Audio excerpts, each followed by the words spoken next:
So, clear naman yung ating boses sa inyo.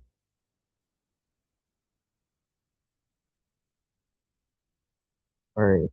So, let me just share to you my screen.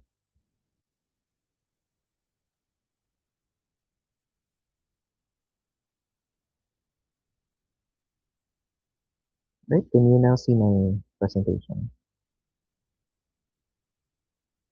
Okay. So, let's go and continue our discussion for our chapter 4 analysis. So, we are already done with um, KVL, KCL, the chapter 2's topics, Ohm's law, and yung mga shortcut or techniques natin. Like for example, we have current division and voltage division. So yesterday we discussed about the first analysis. We have nodal analysis.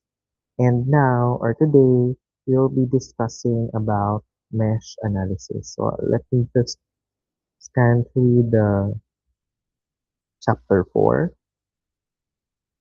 So we have an example. No? We will just explain directly what would be the purpose of or the techniques that we can use in solving mesh analysis. So let's go straight to the mesh analysis part.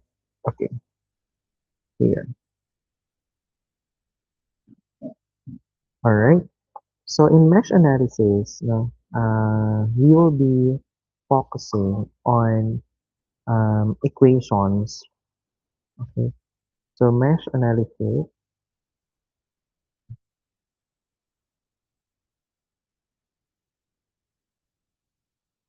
we are going to focus on um, equations where we express values of currents into voltages, no? Or what we call mesh currents. Okay. In mesh currents, the equations are represented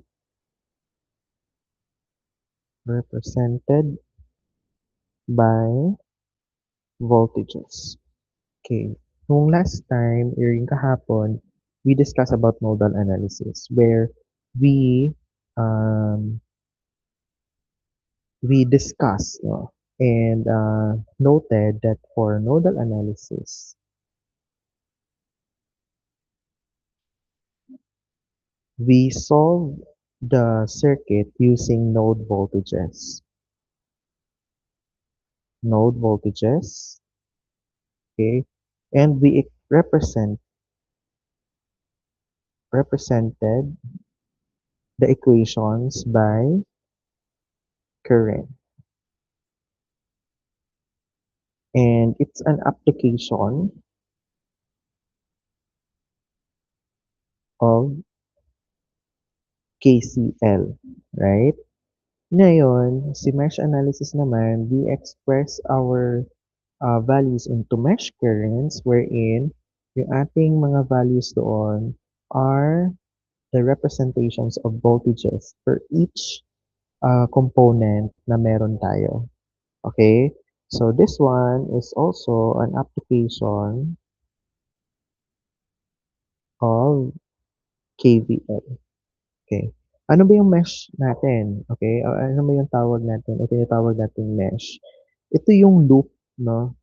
Inside our circuit, no? For example, in this circuit, meron tayong tatlong mesh. We have mesh 1, mesh 2. So this one is mesh 1, mesh 2, and mesh 3. So ibig sabihin, in other words, yung makikita ninyo na box, no, or a closed loop inside your circuit. No? Like for example, dito meron tayong tatlong mesh. Okay? So for examples natin later on, we will be determining how many meshes are inside the circuit before we solve or compute the values or the unknown values na hinahanap sa circuit. Okay? So, ito yung ating tinatawag na mesh. Okay, so let's go straight to this example. So for this example, guys, we have R1 and R2, and we have two voltage source, which is VG1 and VG2. And take note that there is two, or there are two meshes around or inside our circuit, which is the mesh 1 and mesh 2. Okay, so for mesh 1, we have, or for these meshes, we have to assign or to assume uh, the direction, no, the direction of our current. So saan ba ang uh, assumption natin for this specific example? It is assigned in the textbook booklet or in the reference a clockwise direction, okay? A clockwise direction for mesh 1 and mesh 2. Again, guys, you can assume, okay, you can assume a different path or different direction of your current. It could be a counterclockwise for all, or both counterclockwise and clockwise direction. Okay? So, depende yan sa inyo. Later on, we will have examples na itry natin that there are different ways, no? Different directions of um, mesh currents. No? Tingnan natin kung if there are a difference, no? Or if there is a difference between the solution and the answer. Okay? So, for this, we will just focus, no? If we apply KVL, so we apply KVL at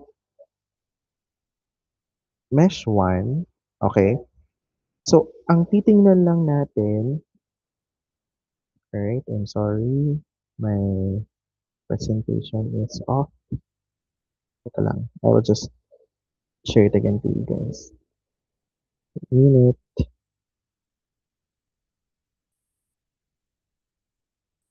alright? So, for KVL at mesh 1, we only have to focus on our mesh 1. Wag lang muna natin i-consider yung mga components for mesh 2. Okay? Naintindihan? So, for mesh 1 lang muna yung mga components na ating isa-solve. So, we have to create our equation which is represented by voltages. Ngayon, let's start with the battery. So, yung arrow natin, okay, yung arrow natin is papasok doon sa negative sign ng ating battery. So, that's negative VG1. Alright?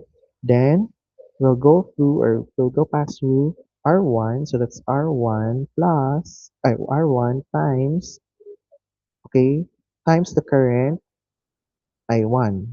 So this one, okay, this one is your V1. 'Di ba? Naka-represent siya by a voltage which is R VIR, 'di ba? If you go back to Ohm's law, VIR yan siya. So that's your V1. Okay? So let's continue. So from R1, papasok naman siya, yung arrow, papasok kay R3. So that's plus R3. Pero, as you can see, dalawa yung current na nagpa-pass through kay R3. Ano yung mga current na yun? We have the current I1 and also pataas na current ni I2. Tama? Tama ba guys? Dalawa ang dumadaan na current kay R3 which is si I1 at si I2. Ngayon, if you are going to look into their directions, nagbabanggaan yung heads nila, right? So it only indicates that we have to minus okay, or subtract the focus current to the other current. Our focus current now is I1, therefore, we are going to minus or subtract yung I2 sa ating I1. I1 minus I2. So that's the current which is entering R3. Okay, naintindihan? Okay, so yung current I1 will now proceed to the next component. And the next component is back na tayo dun sa ating battery. So it will be equal now to 0. Okay, nakuha? So that's for mesh 1. So this is mesh 1. Therefore, this will be our first equation, okay, or equation 1. Okay, let's go back in nodal analysis. Yung nodal analysis natin, guys, we can say that, or we can know, or we'll know how many equations that we will be dealing with by the number, of, by the number of nodes, diba, or node voltages. Okay? Pag nodal analysis, for example, dito, and this is a specific example, if we apply nodal analysis, di ba, we have to look for the nodes. This is a node, and on the lower part, we note this one as our ground, right? So, ilan lahat yung ating node? So, we only have one node voltage, which is this one. Tama? So, therefore, we can say that we only have one equation. Okay? So, kung dalawang node voltages then we have two equations. Pag tatlong nodes, three equations. Pag apat na nodes, apat na equation yung bubuuhin natin. Ngayon, let's go back here in mesh analysis. Ang indicator naman kung ilang equations yung gagawin natin is yung number of mesh natin. So dito, meron tayong dalawang mesh. Therefore, we are going to make two equations. Okay, para ma-solve natin yung ating circuit. Naintindihan ba, guys? So we are done with equation 1. Okay, now, let's focus on KVL at mesh 2. Okay, so KVL at mesh 2 tayo. So saan unang papasok yung ating current? Sa R3. Okay? So, si R3, ngayon, ay nakaka-feel pa rin ng dalawang current. Tama? So, since we are focusing in solving I2, we are going to first write I2. Okay? I2 minus I1. Okay? Again, kung saan tayo nakafocus na mesh, kung saan tayo nakafocus na current, yun yung uunahin natin isulat sa ating equation. Okay, nakuha? Okay, so after R3, we'll go straight to R2. R2 only sends one current, which is the I2. So that's plus R2 times I2. Okay, waiting ko lang. That's R2, I2. Okay, then right after R2, papasok siya sa positive terminal ng ating VG2. So that's plus VG2. Then, babalik siya sa R3, which is equivalent to 0 na. So this will become our equation 2. Okay? So once we have the two equations, we can now do, okay, elimination method. Okay? Or substitution method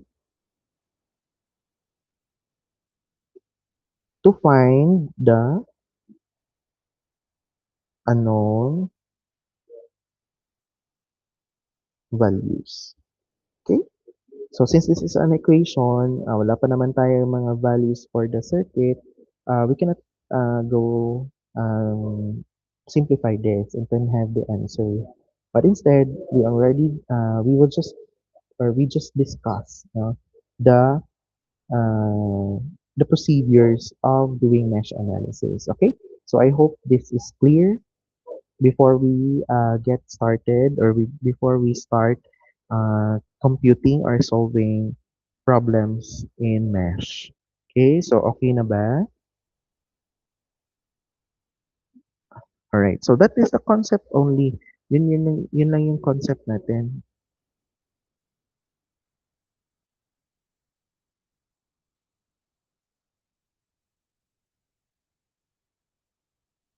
Okay, so let's go here.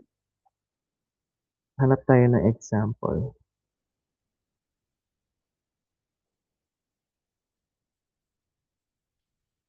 Okay, this one.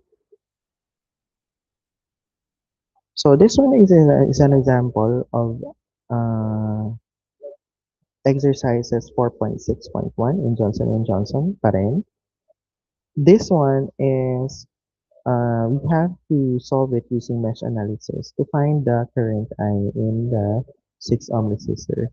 We can apply, okay, take note that we can apply nodal analysis on this, right? So if we if we apply nodal analysis, we put a node here and a node here, and then we consider at the bottom part as our ground. Okay, tama? And then we perform KCL at node 1 and 2, correct? Okay, that's for nodal analysis. For nodal analysis, how many equations? We have to make 2 equations, right? How about for mesh? If we apply mesh analysis on this, okay, ilan yung ating loops or yung mesh natin? We have mesh 1, mesh 2, and mesh 3. Okay? But, the beauty of mesh analysis, if meron tayong given na current source, we can directly apply it and consider it as our current. Like for example, dito sa part ng 19 amperes. It goes same no direction with the current or mesh current natin na 1, right? Therefore, we can consider it uh, na 19 amperes na ito agad. Okay, nakuha? So, that current alone is 19 amperes.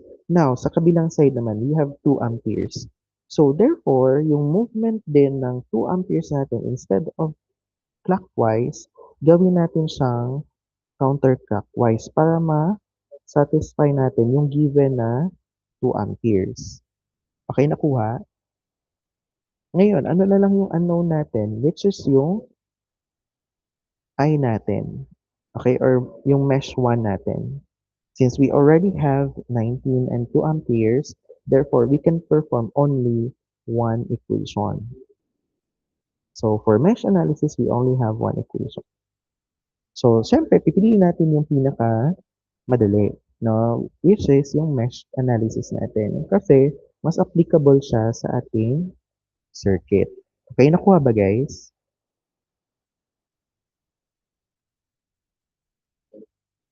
Alright. Now, we try to make our KVL now. So, KVL at mesh 1. Okay, so what would be the equation? So, yung I natin, okay, will what? Will go straight to 8 ohms. So, 8 times I, but our I here, or our 8 ohm here, feels two currents, which is yung current ni I, which is pataas, and yung current ni 19 na pababa. So, this is 19, this is I.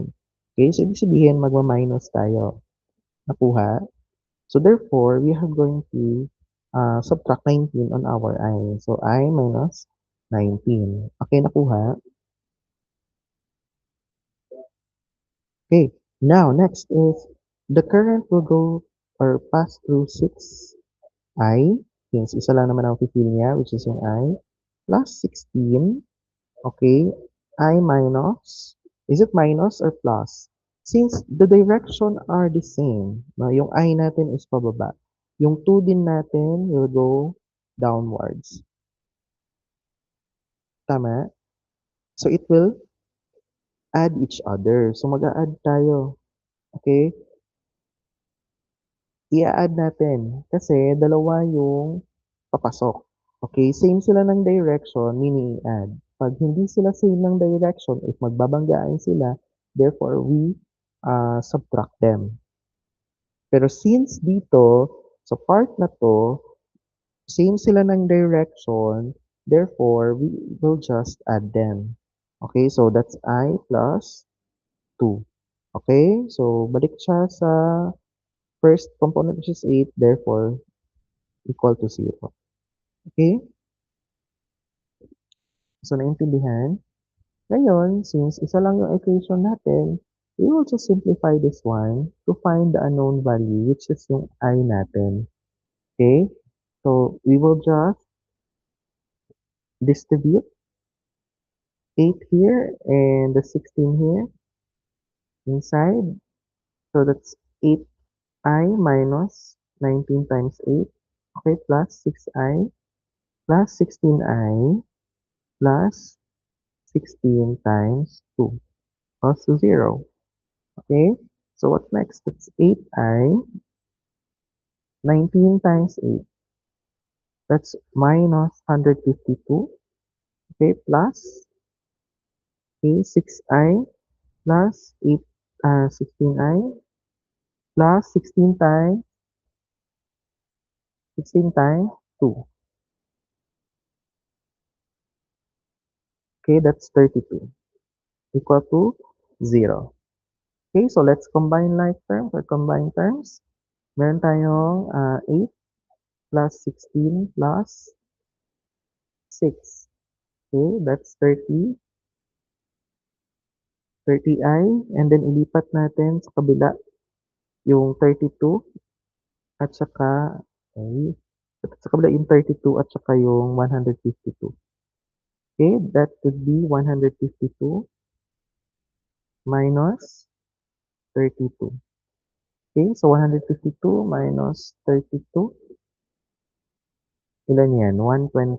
So 30i equals to 120. Okay, so we divide this by 30. So therefore, your I is 120 divided by 30.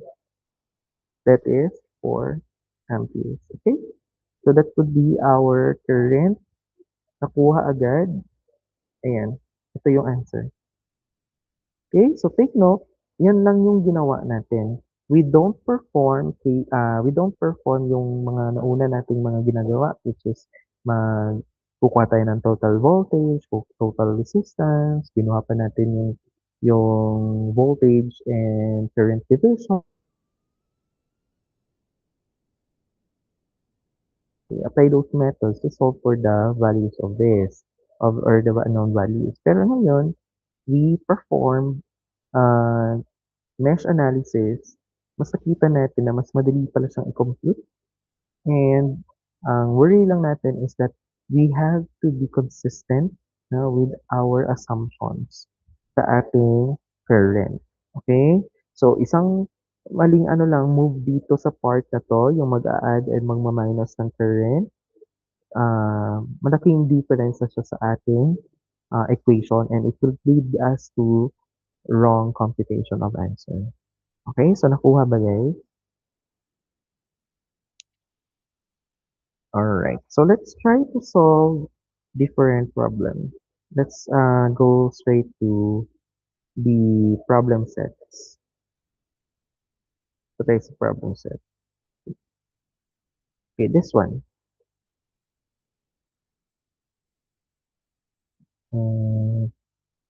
Okay, this. As you can see, it asks us to find the I.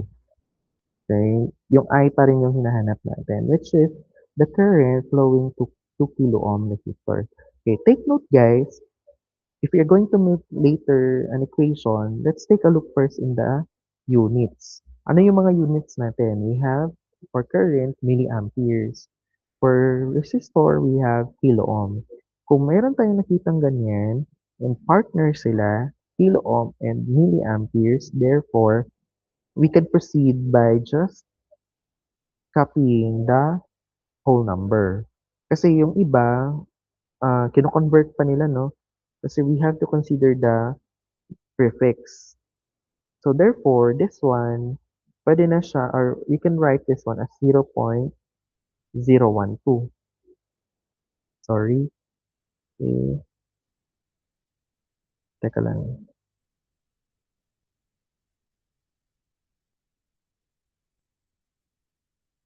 Okay, so we can consider this one as 0.012 amperes. Next is for 1K ohm naman, we consider this as 1,000 ohm. 'Di ba parang masyadong mataas siya if you're going to make it in the formula, 'di ba? So a technique is we have to look into our whole circuit and take a look on the unit. Tignan natin if it is in milliamperes and in kilo ohms. So lahat naman siguro is naka-milliamperes at saka naka-kilo ohms. Therefore, we are safe to use yung whole number na lang later. Okay? Naintindihan? Okay. So let's try solving this one. So we'll try to use mesh analysis. Okay. Sige. We try to solve this one first in nodal analysis. And then let's take a look or see the difference between the two, nodal and mesh analysis. So if we apply first nodal analysis on this, therefore we have here a node, also a node here, and yung sa baba natin, okay, this one is our ground. Okay, nakuha? So we label the first node as 1 and the second node as 2. Okay, now um, we'll perform nodal analysis on this. So let's assume that the resistor's direction coming on this way, downwards, also this one. Tapos sa kabila, we have entering 2 milliampere. Meron din tayo sa taas, we have entering 12 milliamperes. And then yung 2 kilo ohm is nag-a-out din siya ng I. Okay? So, yan lang naman yung parang dito cover up or i-assume natin ng mga currents. Okay? So, nasundan ba guys? Okay. Now, we are going to apply KCL, okay, at node 1. So, what would be our equation? We have two entering values. We have 2 plus 12. Okay, nakuha? So, dalawang entering. Okay, this one and this one. And dalawang output which is equal to, we have V1 minus 0 over 3. Okay, and the other one is V1 minus V2 over 2. Guys, if hindi natin kinonsider yung mga, or kinonsider natin yung mga prefixes, ang mangyayari is magiging 2,000 plus 0.012 equals to V1 over 3,000 plus V1 minus V2 over 2,000. So parang, di ba, you get my point guys? Parang mataas na siya sa ating equation. Okay? So we can do that one, walang problema. But I suggest, para mas madali yung process niyo of solving this circuit and iwas din sa mga mislook number, you can apply this technique. So, tingnan lang muna yung mga units and then go straight solving. Alright? So, let's go back here. So, in our equation, we can simplify this one. We can multiply it by 6. Right? Common denominator nila. So, we have 12 plus 2, that's 14. Okay, times 6, that is 84.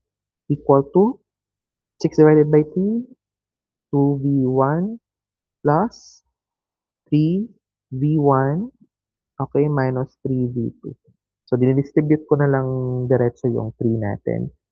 Next, combine like terms, we have 5V1 minus 3V2 equal to 84. Okay, that would be our first equation. Okay, nakuha guys. How about the next one? We have KCL at node 2. Okay? So for KCL node 2, meron tayong dalawang papasok. We have 6 plus yung current which is I. So i-copy lang natin yung ganina.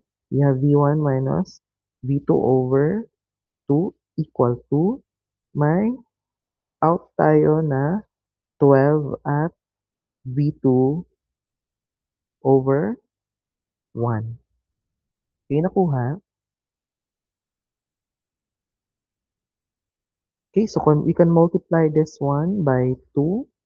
So this is 12 plus V1 minus V2 equals to 24 plus 2V2. Okay, pa ba guys? So let's transfer the 2V2 at the other side and also yung 12 natin on this side. So therefore, we can have V1 minus 3V2 equal to 24 minus 12. That is 12, right? Okay, nakuha? Okay. So this will be our equation number 2. So let's combine the two equations.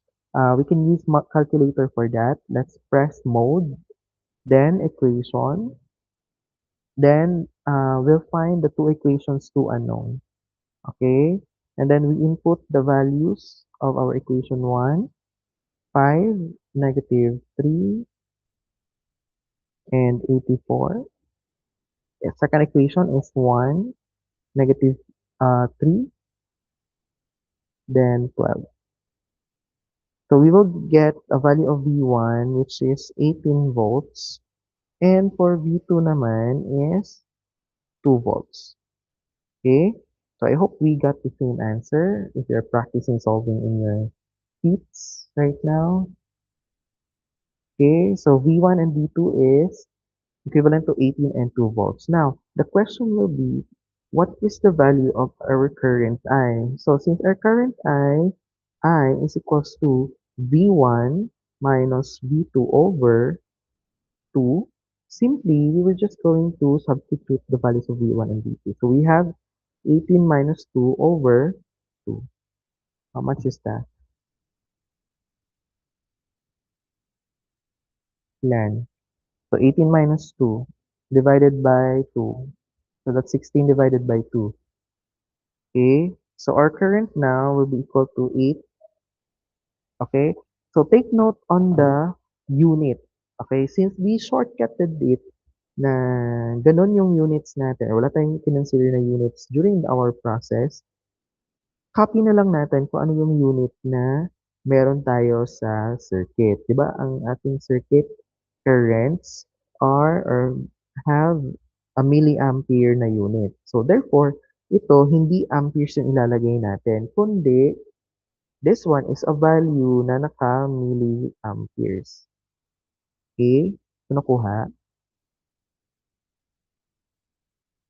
Nakuha ba guys? Okay. So take a screenshot on this. Or you can watch the lecture video later. Okay? So that's for um, nodal analysis.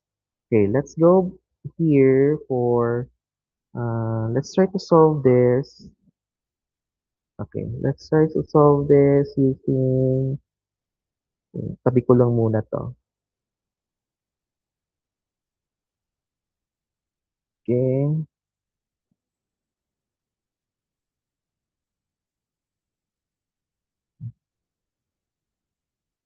okay. That is for nodal analysis. Now, let's try computing this using mesh analysis. Pag mesh analysis, we can conclude, no, that this one is 2 amperes, okay? The upper part is 12 and the other side is 6. Tama? Given na siya eh. Given na siya sa problem. Therefore, we only have one rotation, which is yung I natin. Or we can say this is 1, mesh 1. Okay? Nakuha? So we perform mesh analysis on this. We have KVL at mesh 1. Okay, so unang papasok is 3 times we have, we can say this is a current I. Okay, kasi isa lang naman. So mesh 1, we have I 3 times I, since we focus on I, and then magbabangga C2, so minus 2 plus 2 times we have, sabay ba si 12 at saka si I ng movement? Take note na pag-rotate ni 12, papunta na si 12 dito, same with I. So sabay sila, di ba? Sabay sila, right? Okay. So we can say that we can just add the 2. We have I plus 12. Okay, plus 1 kilo ohm. Okay. Then tingnan nyo, notice, same din na yung I natin at saka yung 6 natin, same yung kanilang direction. Tama? So we were just going to add those two. So we have here I plus 6. Okay? Equal to 0. Dito naman sa kabila, bakit natin pinainos siya? Ito, papunta dito sa baba, yung 2. Yung I naman is pataas. Okay, kaya minus natin silang dalawa. Okay, nakuha? Okay, so now we are going to simplify the equation. So we have 3I minus 6 plus 2I plus 24 plus I plus 6I equals to 0. Combine like terms, we have 3I, 2I, I, and 6I. Okay, so we have 3 plus 2, 5, plus 1, 6, plus 6, that's 12I. Okay, buhay ba guys? Next is we have negative 6 and 24. So that's 24 minus 6. And that is 18. Tama?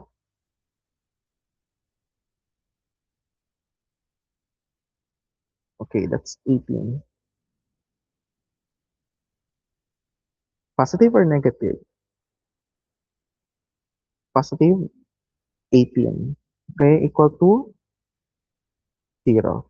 So let's transfer the 18 at the other side. So we will have an answer of 12I equal to negative 18. Okay, ba guys?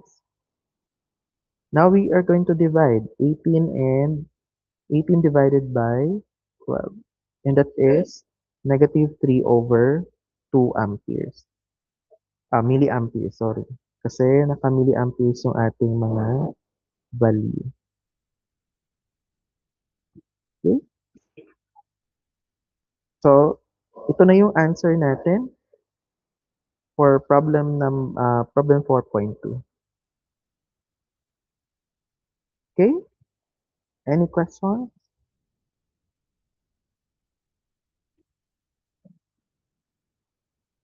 Okay, none so far. So, if we are going to compare the two analysis on this specific example, saan ang mas easy? Saan ang mas madali? Mesh or nodal? Mesh. Okay. Guys, take note, hindi always, during examination ha, hindi always nodal analysis lang gagamitin mo. Okay, throughout the duration of the exam.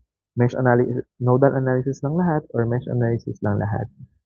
It depends on the problem kasi magbibigay ako ng instruction.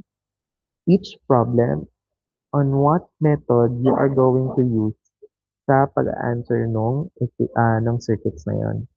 So, hindi always math, hindi always total, but instead, nakalagay siya sa instruction kung anong method yung gagawin or gagamitin. Okay?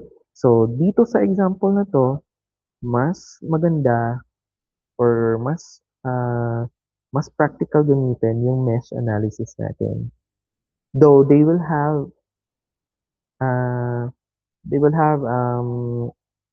ano na answer, pero yun nga, um, ano lang siya, medyo medyo tricky lang siya. And take a look on this. Di pa pala tayo tapos. Take a look on this.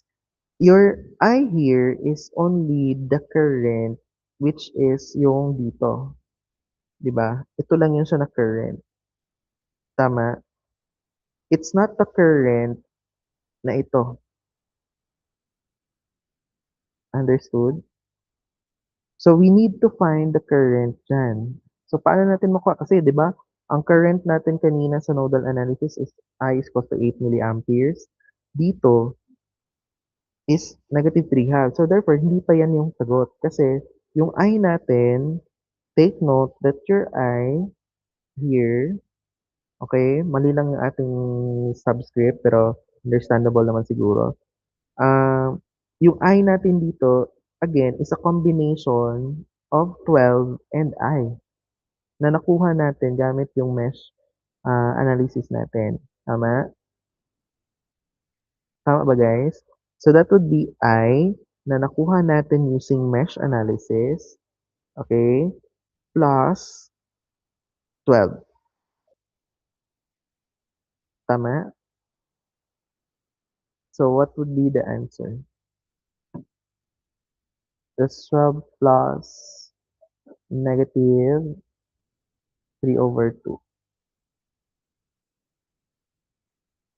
Hmm? Iba? Iba yung sagot? Did we miss something during sa ating computation?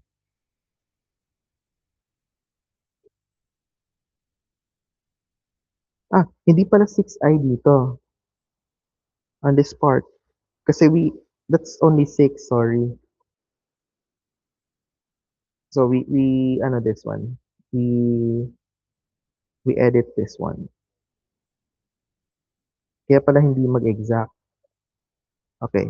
So let's edit that one. So this one, instead of 6i, let's let's change it into 6. Kasi 1 times 6 lang yan.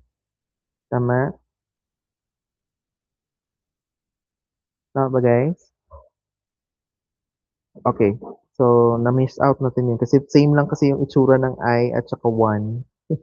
So, na-mislook ako. So now, let's add again the like terms. We have 3 plus 2 plus 1. So, we only have 6i lang. Okay. And then we have -6 and 24, -6 and 24. But we already have 6 on the other side. So, cancel out na lang tong 6. Okay, therefore, this one is a plus 24 only. Tama? Okay, equal to 0. Then, transpose natin sa kabila, that's 6i equals to -24. Okay, so 24 divided by 6, and that is 4. So, that's I equals to -4 milliamperes. But, in analysis, itong I natin is the combination of our IM or yung mesh natin. Lagyan ko na lang ng IM. Okay, ng subscript na M for mesh. Okay, so we have I equals to IM plus yung 12 natin kanina na milliamperes. So that is I equals to -4 plus 12. Okay, ilan? That is 8 milliamperes. Okay, sakto na.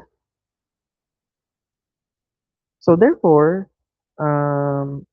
same lang, no? kahit anong gamitin mo, mesh or nodal analysis, if this one, kung nodal ang gamitin mo, you could get 8 milliamperes. Pag mesh ang gamitin mo, you can have 8 milliamperes pa rin. Though, they have different process lang on analysis. Okay? Pero, kung papapiliin kayo, and this particular problem, mas madaling uh, i-apply.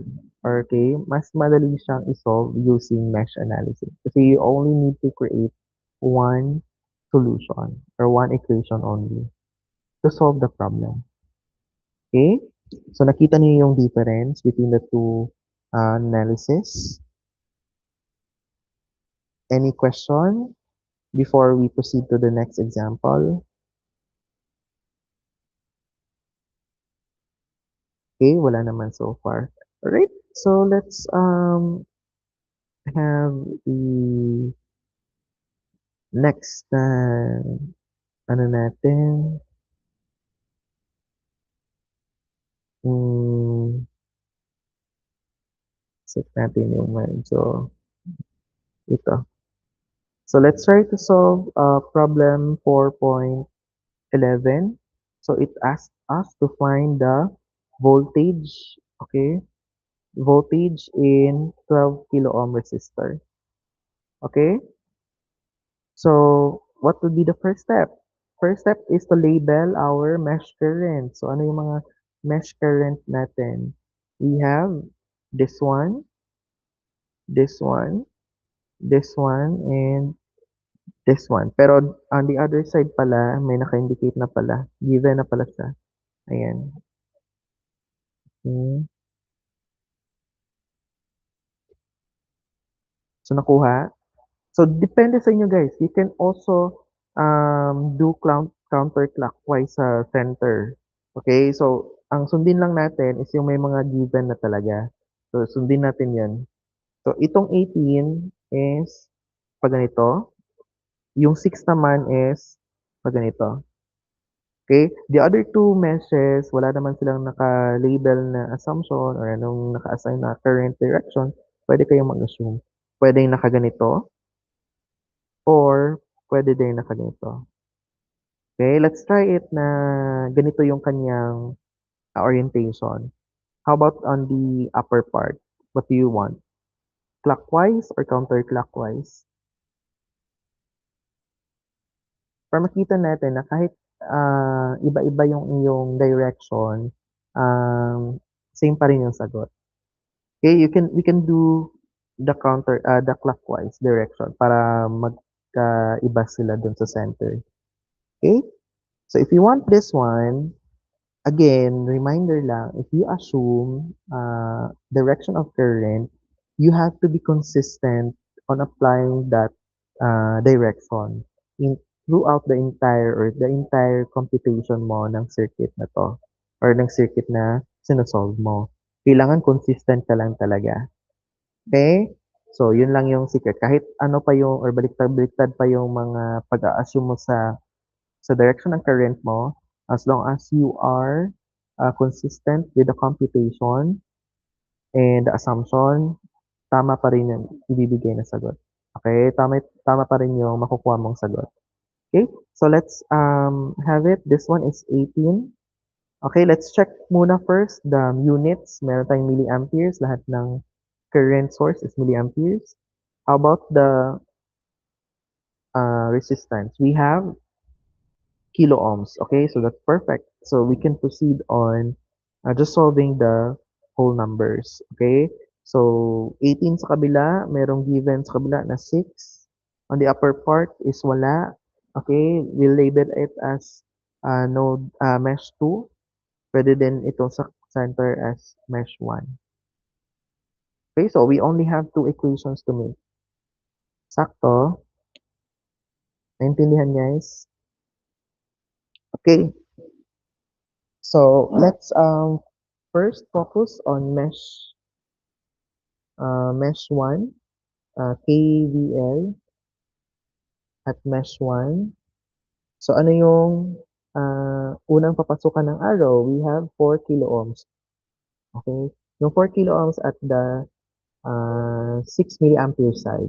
Okay, let's start from there. So that's 4 times we have I1 minus, minus ba? Minus because yung isa is pataas, yung isa is pababa. Nagkasalubong sila, tama? Okay, so we are going to subtract I1 to 6. Okay? Plus 12. Yung 12 naman is, yung isa, yung I2 is papunta dito, yung I1 naman is papunta dito. So, sabay sila, therefore, we are going to add. Okay, so we have I1 plus I2.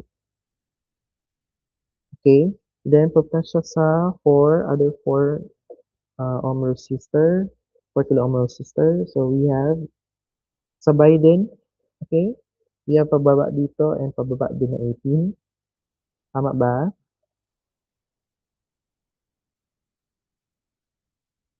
Okay, so i-add lang din natin. So we have I1 plus 18. Okay, equal to 0. Okay, so let's simplify this one. So we have 4I1 minus 6 times 4, 24. Okay, plus 12I1 plus 12I2 plus 4I1 plus 4 times 18. Ilan? 72 equal to 0. Then combine like terms. We have here I1, I1, I1. Okay? So 4 plus 12 plus 4. Ilan? That is 20 I1. Okay? How about I2? Isa lang. That's plus 12 I2. How about the constant values? We have 72 minus ilan? 24. That is 48. Positive 48. Okay, equal to 0. Let's transfer 48 on the other side. So we have 20I1 plus 12I2 equal to negative 48. Okay, and that would be our equation 1. Okay, nakuha? Sundan ba? Alright. So next is magka-KVL tayo. KVL at mesh 2. Sa taas naman tayo. Okay? So first, saan siya dadaan? Dadaan siya sa, start tayo sa 6 kilo ohms. So 6 kilo ohm times I2. Ngayon, sa 6 kilo ohm is isa lang yung nafe-feel niya na current, which is yung I2. So I2 lang lagyan natin. Okay, then dadaan kay plus 9 volt. Then plus 12. Okay, si I2 is i-add lang natin kay I1. Tama? Kasi sabay lang sila yung kanilang orientation. Tama, guys? So we will just add I2 plus I1. Okay, meron pa bang component? Wala na. So we'll go back to 0. Okay, so simplify natin. We have 6I2 plus 9 plus 12I2 plus 12I1 equal to 0. Combine natin dalawang same terms. We have, ano, we have 6 plus 12, 18. Tama? 18 I2. And then isa lang yung I1 natin, so that's plus 12 I1. Okay? Then lipat natin yung isang constant natin sa kabila. So that's negative 9. Okay? And that would be our equation number 2. Okay? So input nyo na lang sa calculator ninyo, mode equation, 2 equations to unknown. So hanapin nyo lang dyan. And then we input the values of our equation 1. Equation 1 is 20 12, negative 48. Other equation is 12, 18, and negative 9. So it gives us negative 7 over 2 milliamperes, and the other one is 11 over 6 milliamperes. Okay? So same ba tayo na nakuha, guys?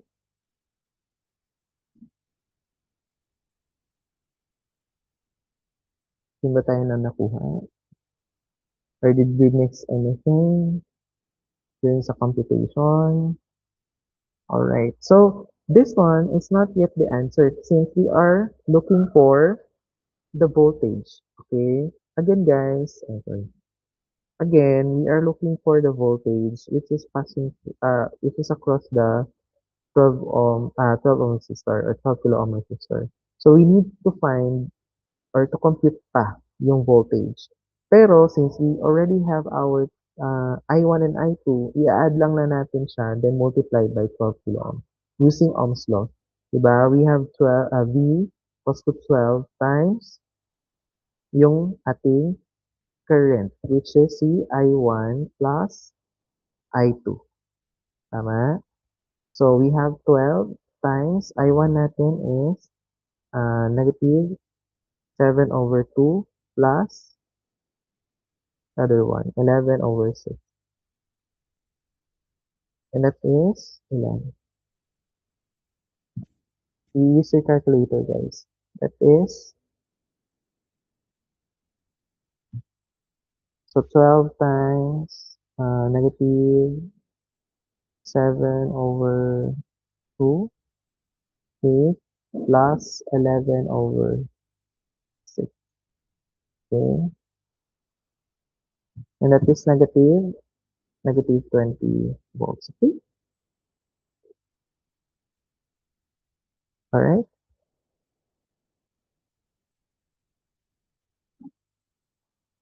Okay. So, pasok pa rin sa banga natin na yung ating computation. Alright. Sige. Okay. So, naintindihan mo ba?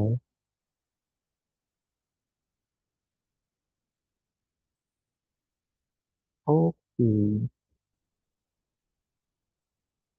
Sige. So, let's proceed to other example. Um,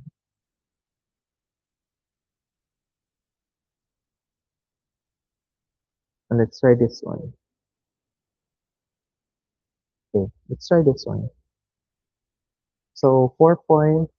I guess we are going to find the value of current I. Okay, dito sa baba. Okay? So let's not look first sa ating unknown, which is itong I dito. So huwag muna natin siyang tignan. We assign our own assumptions. Okay? Later na natin siya isolve pag hahanapin na natin siya or nahanap na natin yung mga mesh currents natin. Okay, naintindihan ba, guys? Okay.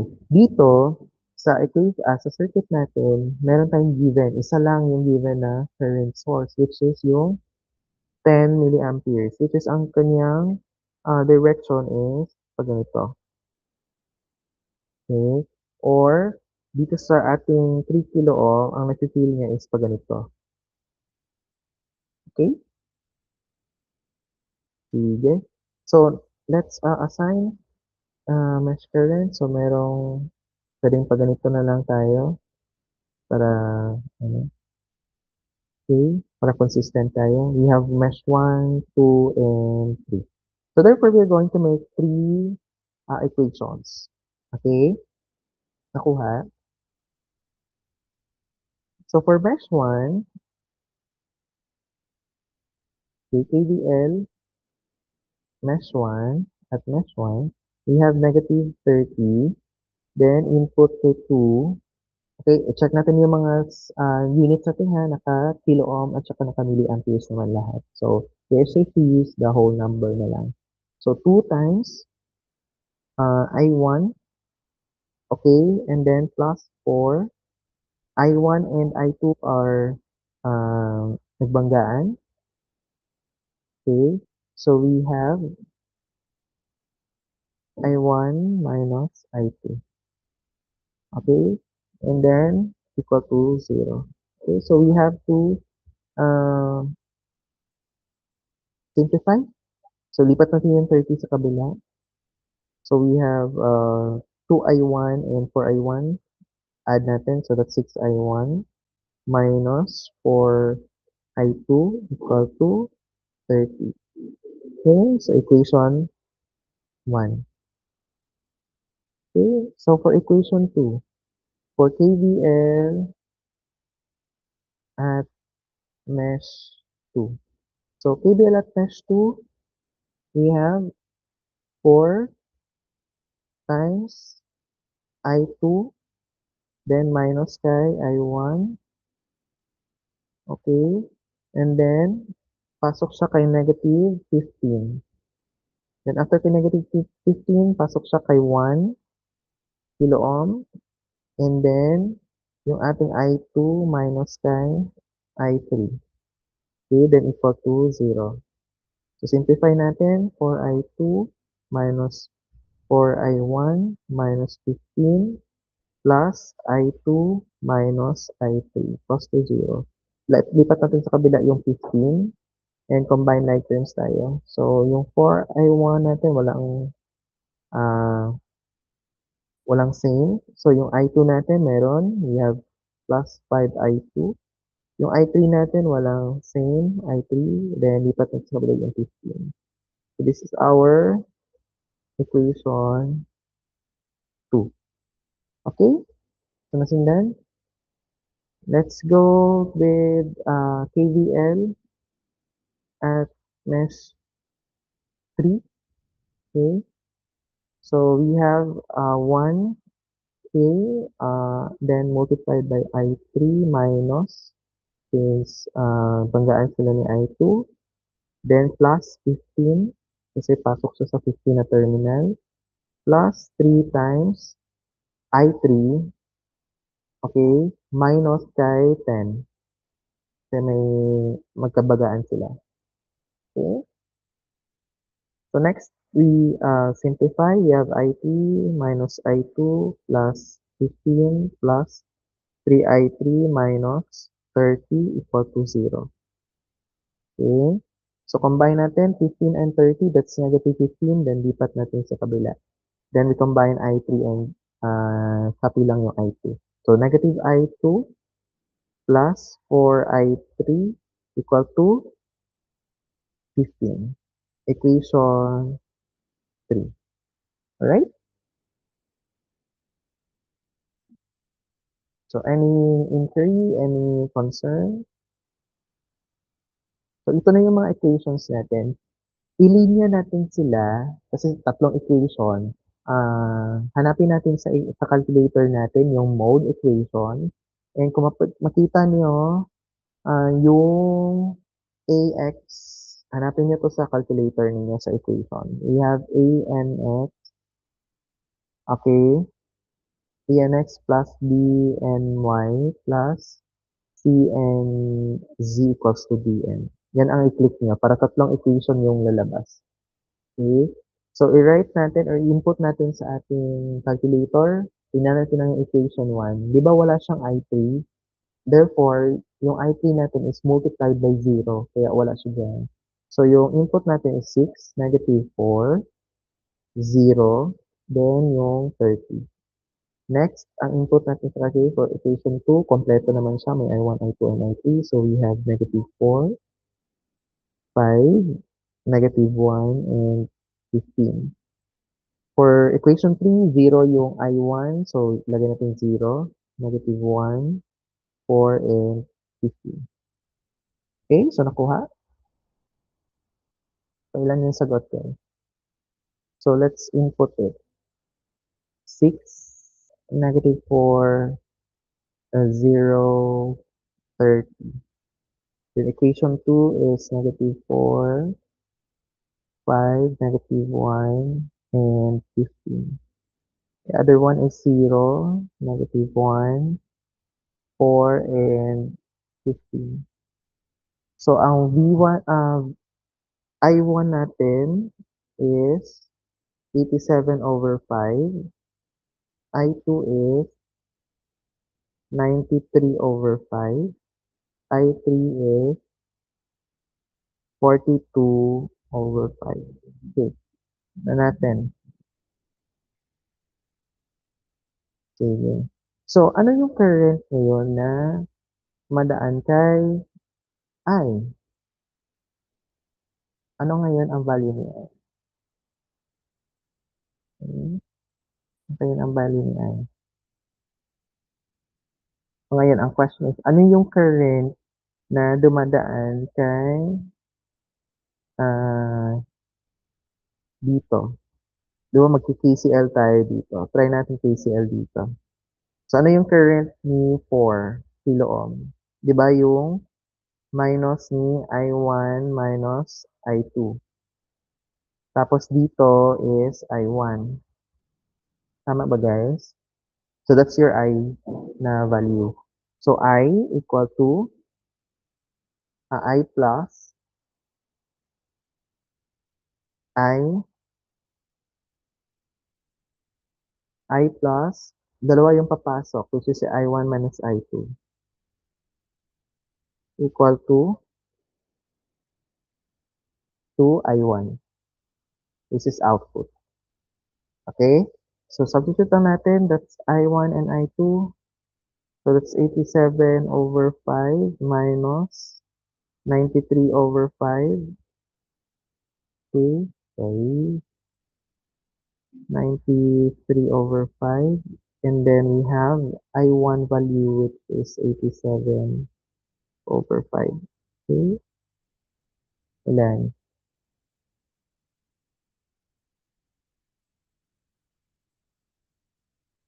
Sige nga, compute niya.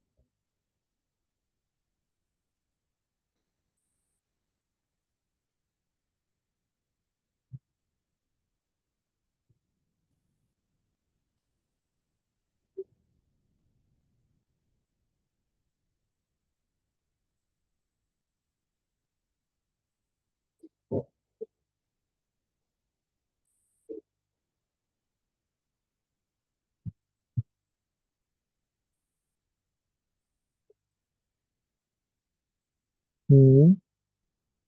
Oh, did you miss something? Kasi hindi nag-equal sa whole number. Okay? Yung sagot is 93/5. Did we miss something? Tingnan natin. Review natin yung ating equation. It's -30, 2I1, 4, and I1 and I2. So that's correct for equation 1. For simplification, we have 4 and 4I1, -4. Then lipat sa kabila. Okay. So this one is correct. How about mesh 2? That's 4 I2 minus I1, okay. Then minus 15. Then plus 1. Si I2 minus I3. Nakuha ko na yung mali natin. Tingnan nyo sa mesh 3. Tatlo lang yung in-include natin. Wala yung 20 sa baba. Can you see it? Wala siya nasali sa equation. Sorry. Okay, so let's include that one. Okay, so let's delete this. Kaya pala hindi siya sakto. Okay. So doon malalaman niyo guys sa Johnson& and Johnson pag hindi sakto yung kanyang value, therefore there's something wrong with the equation that uh you need to check again, no, the solution. So yun nakuha niyo. So let's remake the equation. Okay, so ano yung equation natin for mesh 3? So let's start with 1 kilo-ohm times, you have I3 minus I2. Okay, then pasok siya kay plus 15. Then back kay 3. Tapos si 3 ay 3 minus 10, okay, then minus 20 pa tayo. So, dito tayo na ano kanina, ito yung kulang, okay? So, let's simplify.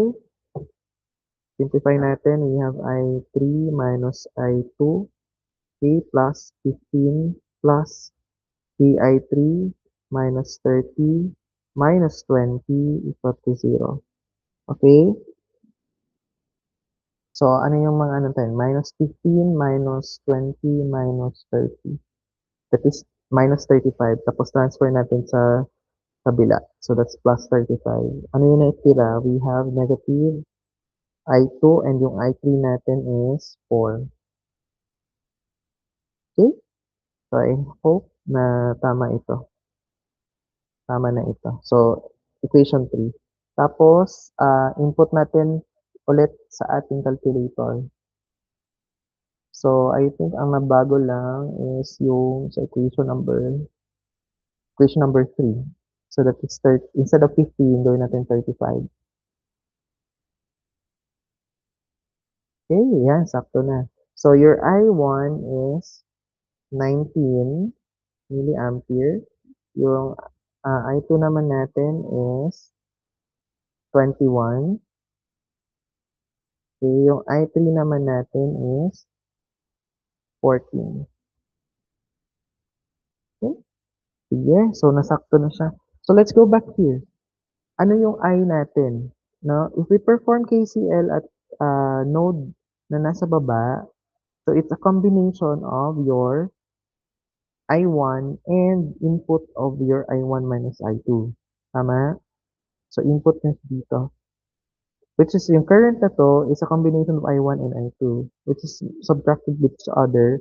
Then input ka sa I, and then output ka sa I1. So nakuha mo? Nakuha nyo? Okay? So let's make the equation. We have I. Okay, we have I equal to, ay sorry. Ang I natin plus pa pala ng I1 minus I2. Then output nila is I1. Kuha. KCL lang. Okay, so we have I1, I plus I1 natin is 19 minus I2 natin is 21. Okay, equal to, ilan? Equal to I1 which is 19. Okay, so I plus, this one is 19 minus 21.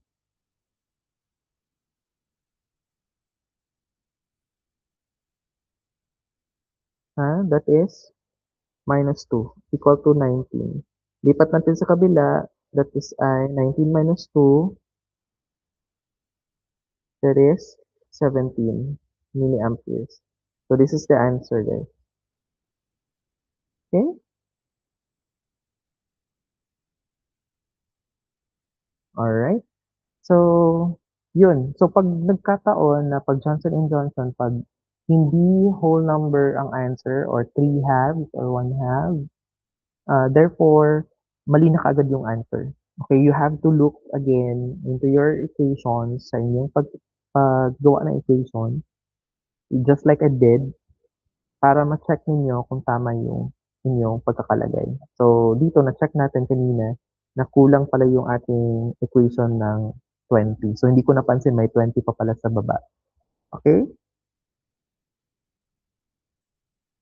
Alright. So, since ang nag-whole number naman yung answer, for this one is, I am confident na this is correct. Okay? So, if you're going to simulate this one in Faustad, you can simulate it, but then you can check your answer. Okay. How about if we perform, okay, how about if we perform nodal analysis on this? Sorry. Sige natin dito. Okay. How about if we apply nodal analysis on this? Paano kaya? Hmm. Can we apply nodal analysis on this? Medyo complicated na siya 'no, kasi merong mga batteries. So, this one is, okey lang kasi magka-KCL naman dito. Okay. So, mas applicable yung mesh. Okay, nakuha guys? Alright? So, let's, go back in chapter 2. Let's try solving problems in chapter 2 guys. Tingnan natin kung legit. Kung legit ba siya na, gano'n. Kaya niyang i-solve yung problems natin in, ah, ito. Let's try this one. Okay.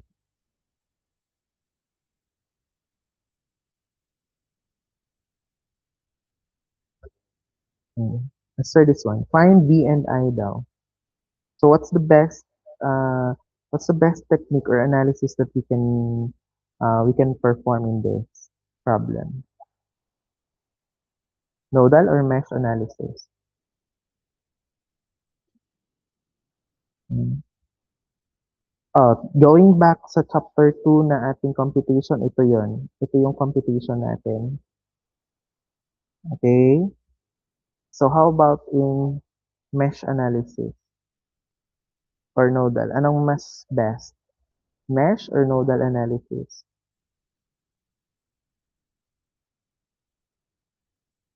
Hmm? You can perform nodal analysis. Mas maganda or mas madali siya. So we put in here or we assign nodes here.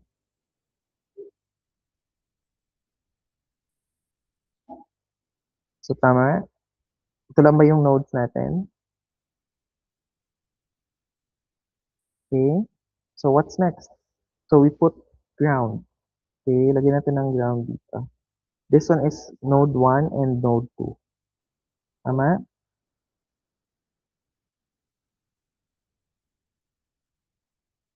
Tama ba guys? Okay. The fun part in this is that yung node natin or yung nodal analysis natin can also do the same thing dun sa ating mesh analysis. Di ba yung sa mesh analysis natin, if may given na current, yun na yung gagamitan natin. Tama? Dito naman sa nodal analysis, kung given na yung voltage for that specific node, therefore, we can copy the value. Nakuha pa guys? Nakuha? Ngayon, dito sa ating node 1, ano yung nakakabit na battery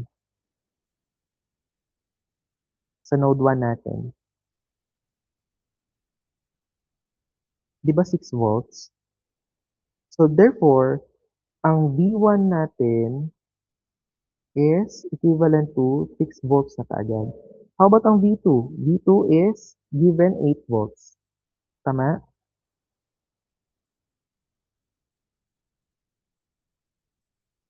Okay, so ano nga yung question sa 2.2? You have to find V and I. So V and I daw. So this one, and this one. Okay, so unahin natin yung V natin. So how can we solve V? Ano? Using nodal analysis.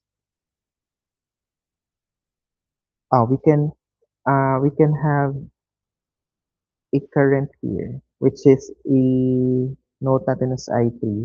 I3 is equal to V2, okay, minus V over 3. Tama?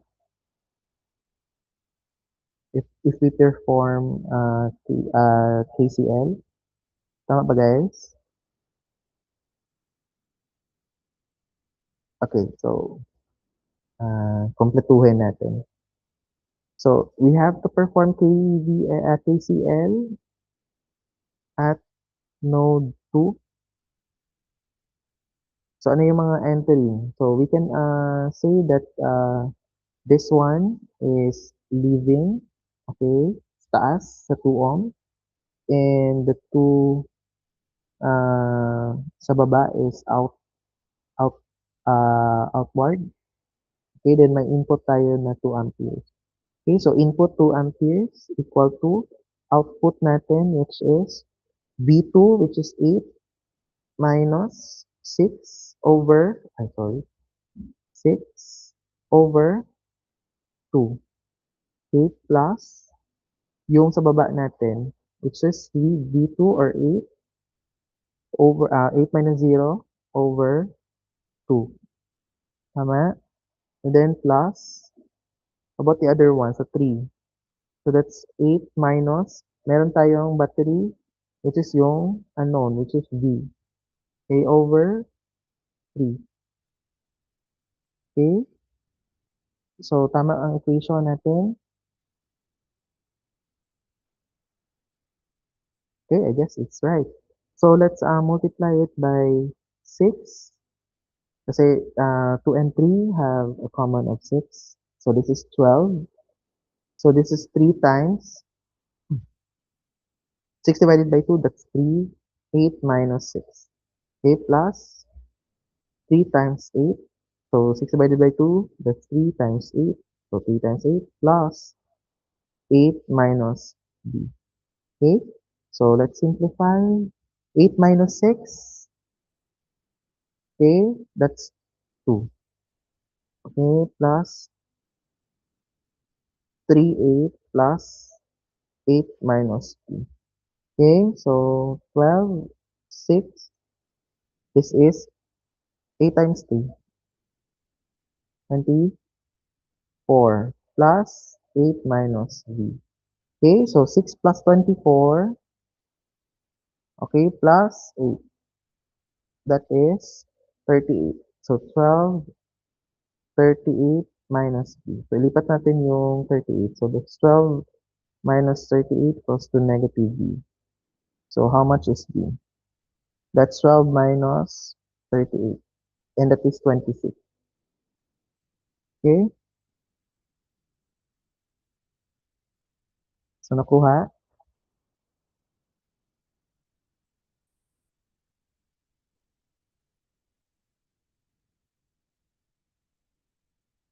Okay, so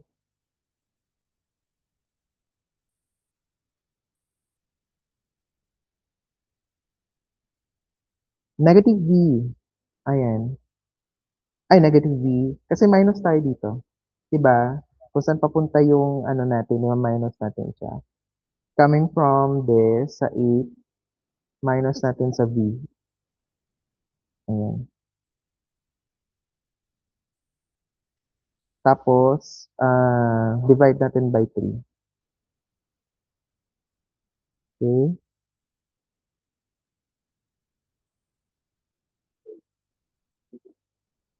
Eh? Ay, mali yung ating b.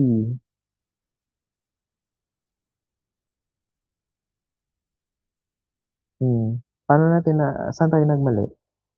Meron ba tayong na-miss out? Oh, the answer should be 17. Nagsobra tayo. Oh, saan tayo nagkamali? Tingnan natin ulit yung equation.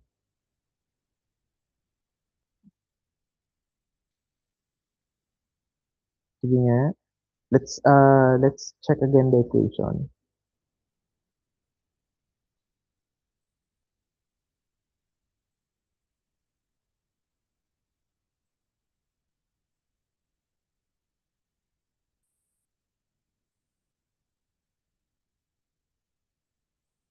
Saan tayo na, ano guys, saan tayo na miss out? Sige nga.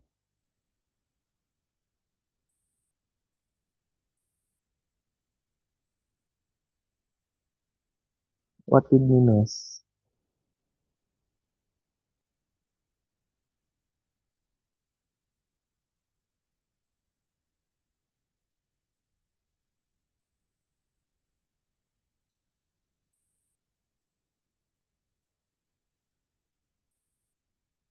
6 times 8 minus b over 3.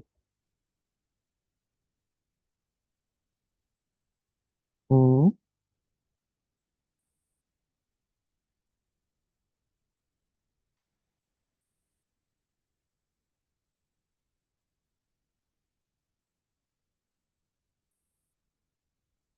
Saan yan galing? 6 times 8 minus 3 over 3. 6 times 8. Saan galing yung 6 and 8?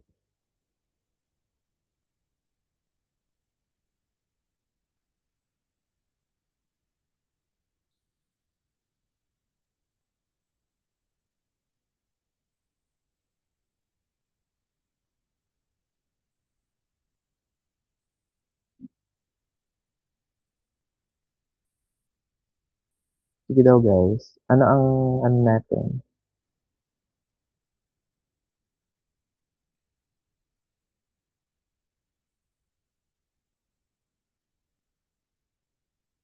Sige nga.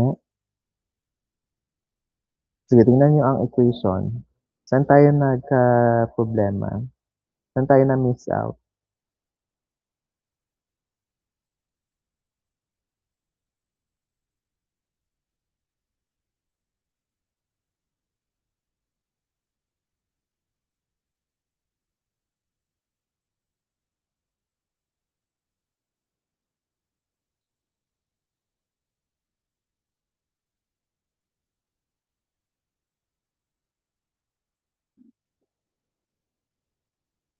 Hmm?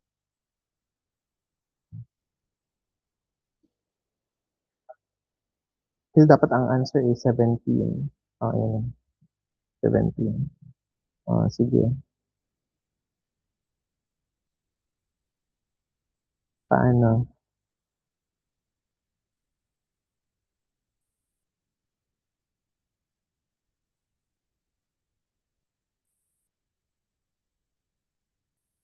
Sige nga.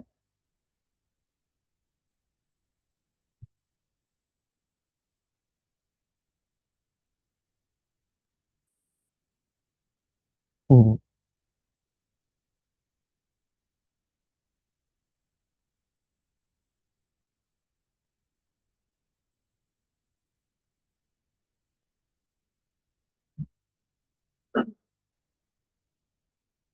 Kaya 8 minus b over 8 minus b over 3.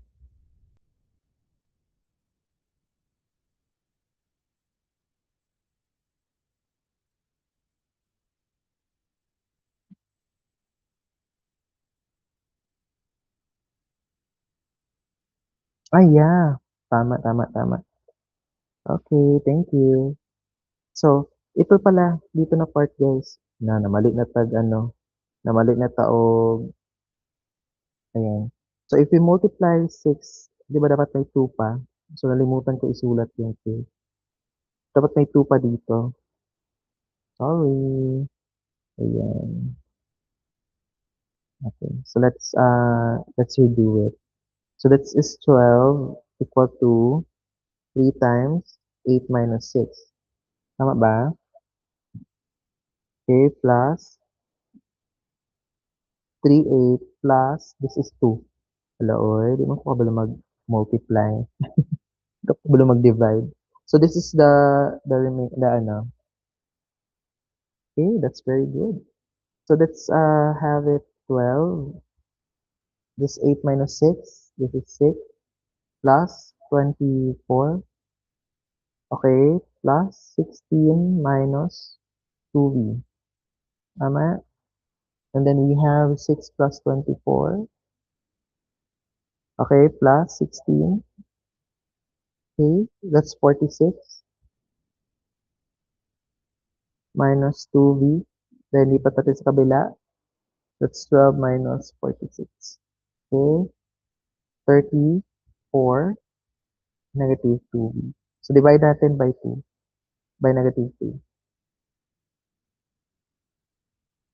V is 17. Yan, perfect. Hmm, ano siya? So mas konti yung analysis, tama ba? Compared to our computation last time. Ito, tama ba guys? So compared to this versus yung ating computation today, so ayan, medyo konti lang. Ang problema lang is that dapat careful ka, 'no, on solving the equations. So, may na-miss out lang ako, though the equations are correct, but, my simplification is not correct. So, dun lang, konting sabit lang siya, guys. Konting, wrong move lang, 'no? Dito pa lang sa pag-simplify, mali talaga yung answer talaga if may makulang. Okay. So, we're not done yet. So, we are going to find pa yung I natin. So, yung I natin, ano ang sagot? How can we solve the I? Hmm? Ano yung I natin?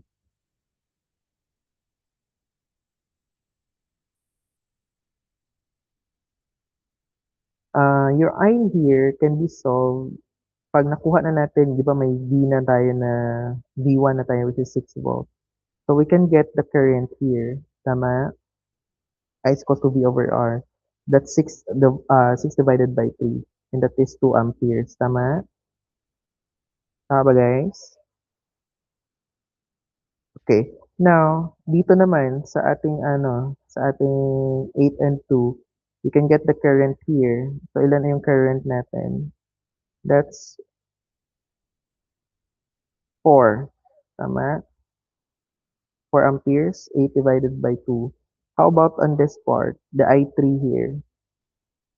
I3 is 8 minus V natin is 17 over ilan?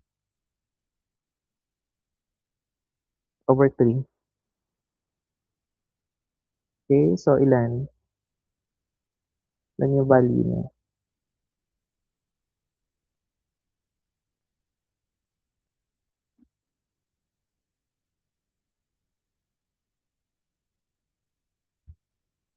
It's negative 3. Negative 3 ba? Okay.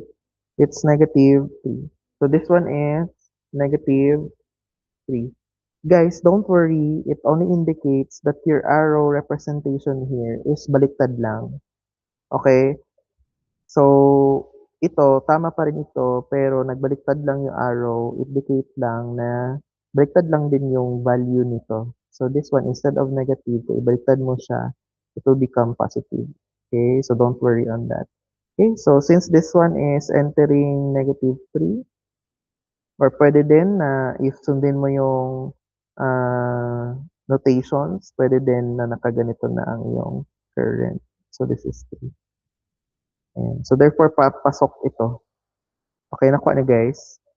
So, pwedeng ganyan. You get me? Okay? So, meron tayong, balik natin yung kanina para ano tayo sa consistent tayo. So, we have entering negative 3 amperes. Therefore, meron tayong outgoing here. Ilan ang outgoing dito? Ilan outgoing, guys? Entering, which is 4 minus 3. Siyempre, minus 1. Ay, 1 tayo dito. Tama, guys? Sa 4 and negative 3. That's output 1 ampere. Then yung 1 ampere naman is papasok naman together with 2 amperes. Kaya ang I natin is 3 amperes. Okay? So, kung tingnan natin dito sa sagot, that's 3. Okay? So, mas madali ba siya compared sa yung raw lang na KCL, KVL, Ohm's law, current division, voltage division. So, mas madali siya compared to that. Pero syempre, given that our exam will only instruct you what method you are going to use.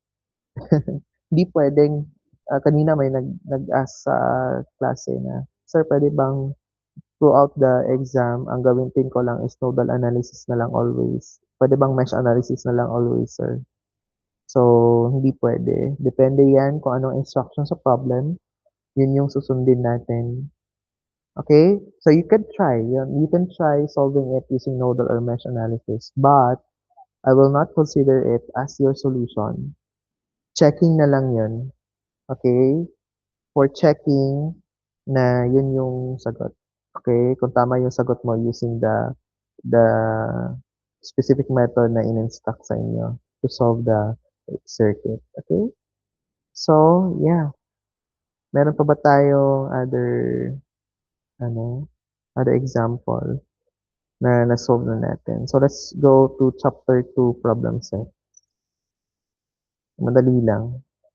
Yung sa pinasolve ko na before. Ayan.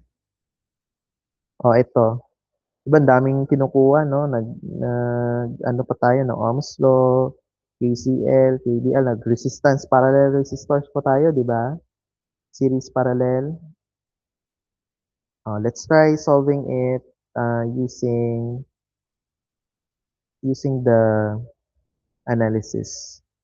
Okay, so let's zoom it out. Okay, lagay natin dyan. So, anong pwede nating apply? Apply muna natin yung nodal analysis. Try natin. So, ito. So, we only have one equation. Then, sa baba is your ground. Okay? Let's label it as x. Kasi may 1 na eh. Para hindi tayo malito. Okay? So, label muna natin siya as x. Okay? So, wag mo nang i-mind itong mga values ito. Kunin muna natin yung mga unknown. Okay? Paano ba? Okay? So, we have for I and I1 and V. So, kunin daw natin siya. So, nodal analysis. So, KCL at node X. Okay? So, ano ang ano natin? Since meron naman, given naman yung ano natin, yung direction ng current natin, sundin na lang natin to. Yung i-assume na lang natin is yung isang current, which is yung sa 30. Nakuha niya. So, pwede rin palabas na lang din. So, input tayo.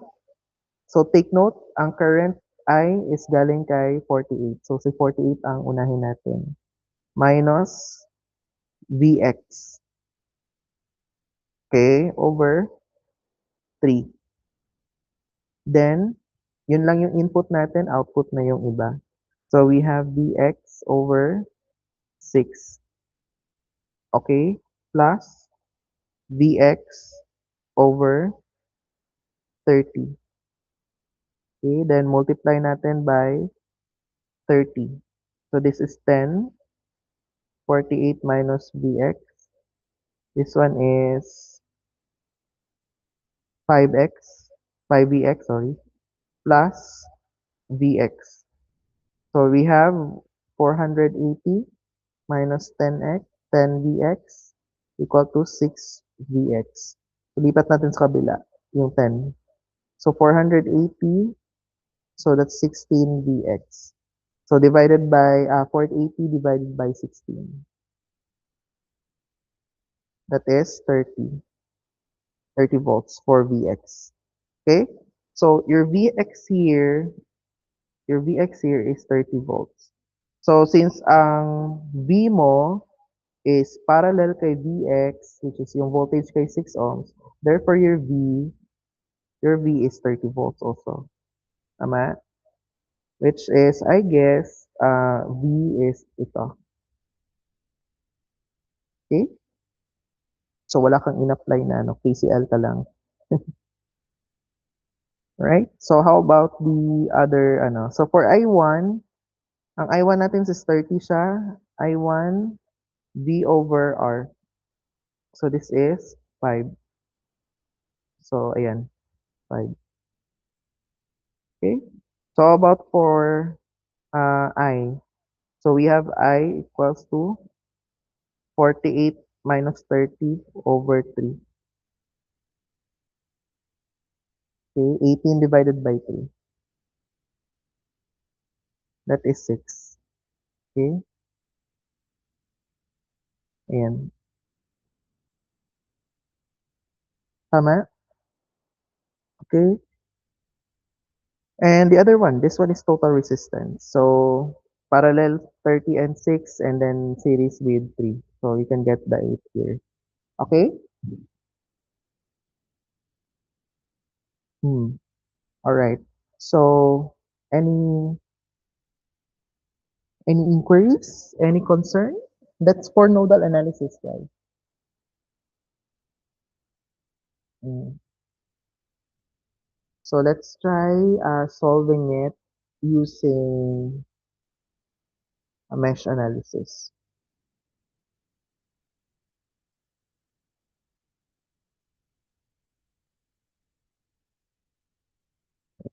So let's try solving it using mesh analysis.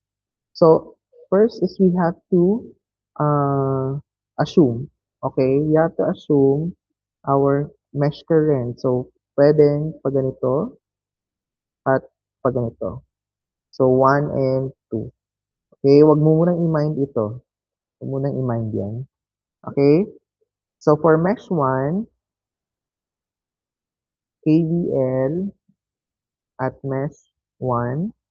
So negative 48, okay, plus 3 I1, okay, plus 6. 6 is nakakaramdam ng dalawang currents, which is si I1 and I2. So that's I1 minus I2. Okay, since nagbanggaan sila. Okay, that's equal to 0. Simplify, lipat natin sa kabalik yung 48. So we have 6 plus 3,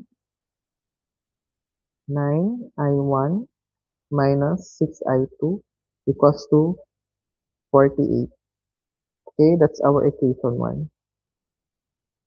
Okay, for KVL at mesh 2, so we have 6 times I2 minus I1. Okay, then papunta kay 30. So plus 30 I2. Okay, that's equal to 0. Okay, so what's next? So we have 6I2 minus 6I1 plus 30I2 equals to 0. So that's negative 6I1 plus 36I2 equals to 0. Then this is our equation 2. Input nyo kaagad sa ating calculator. So we have two equations, 9, negative 6, and 48. Then we have negative 6, we have 36, and 0. So it will give you for I1, which is 6 ampere, and I2, which is 1 ampere. Okay. So ito na ba yung sagot? So let's go back here. Tingnan natin yung ating I. I1 is a combination of the two. I1 and I2. Tama? Tama ba guys? Ito. Ito na part. Di ba si I1 is combination siya ni I1 na sinolve natin at saka si I2 na sinolve natin. Tama? So therefore, your I1 here is a combination of the two. So that's 6 minus 1. Okay, your I1 is 5 ampere. Okay, kuha. Then your I here is your I1. Diba?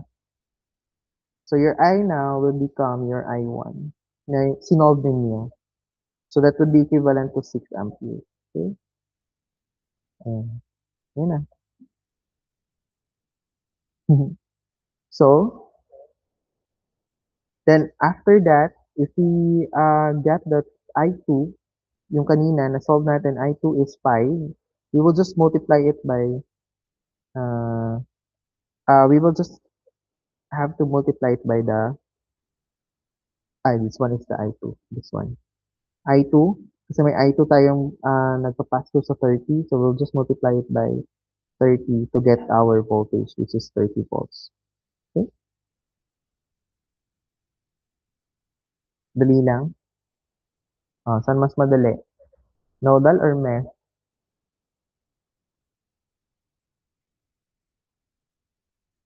Sir, sa math, pwede ba mano-mano solve? Like, walay calculus? Yes! Pwede kayo. You apply elimination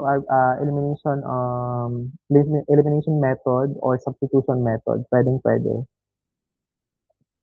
Yung magmo-multiply ka to pair the terms para ma-minus mo siya or ma-cancel out mo siya, then you can go ahead and pwede mong isulat yun sa iyong ano. Kung wala kang calculator, you can do that one. And during sa exam, hindi ko naman talaga i-allow na i-shortcut, no? Dito lang sa ano natin, sa computation natin sa klase. Kasi para ma-fasten yung ating ah, para mapabilis natin yung ating computation. Pero during sa examination, you need to solve for the unknown using elimination or substitution method. Wait lang ha.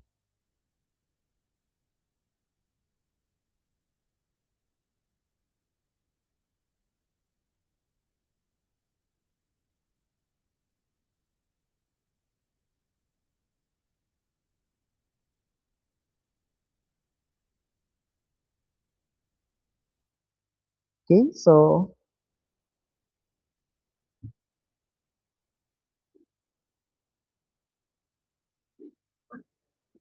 naintindihan. Okay, so nakuha ba guys? Pwede kaayo. Pwede niyong imano-mano talaga siya isolve. So during examination, imano-mano niyo naman yan talaga. Dito lang sa ating ano, dito lang sa ating klase, you need to we need to fasten our computation kasi sayang yung oras. Right? So, any concerns? Wala? Okay, so that's the mesh and nodal analysis. So, ang technique dyan is really, no, to practice solve, no. Marami kasing circuits dyan sa maraming problems dyan sa textbook natin or reference natin. Pwede kayong mag-practice and solve. Practice yung solve lahat, then you try different kinds of methods. Same pa rin yung sagot niyan, guys. Even ano yung, or iba yung method na ah ginamit mo, it will only give you the same answer. Same pa rin yan. Okay? So, any more concerns or inquiries? Give me thumbs up. So, may mga questions pa ba before we end our discussion?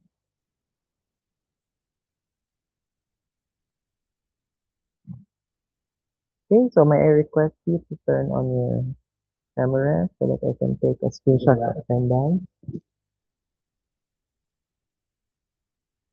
Okay. Meron pa tayong DE, guys. Huwag mo nang mawalan ng pag-asa. Meron pa tayong DE. Okay. So, I will take a screenshot in 3, 2, 1, smile. Okay, one more time. 3, 2, 1, smile. Okay, wait lang ha. Attendance muna ako sa aking time mark.